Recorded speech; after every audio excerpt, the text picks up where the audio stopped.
ஒரு மனிதனுக்கு 10 துவாரங்கள் இருக்கும். 9 துவாரங்கள் தான் எல்லாம் சொல்லுவாங்க. ம். பட் சித்த இலக்கியம் சொல்றது தசமகா துவாரங்கள். ம்.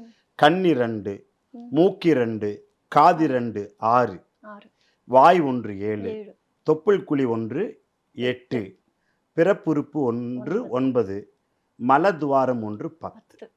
இந்த 10 துவாரங்களையும் அடக்கி அதுக்கு பயிற்சி வேணும். எடுத்த உடனே ஜீவசமாதி ஆக முடியாது. ம். ஜீவசமாதின்னா ஜீவனை இந்த தேகத்திற்குள் ஐக்கியப்படுத்துதல். எப்படின்னா, ஒவ்வொரு துவாரமாக அடைக்கணும். அதற்கு முன்னால உண்பதை துறக்க வேண்டும்.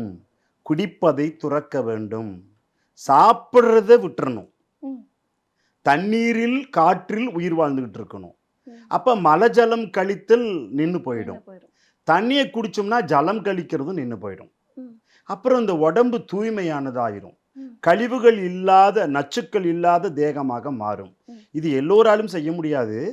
பயிற்சி பெற்ற ஒரு ஞானியால் தான் முடியும்.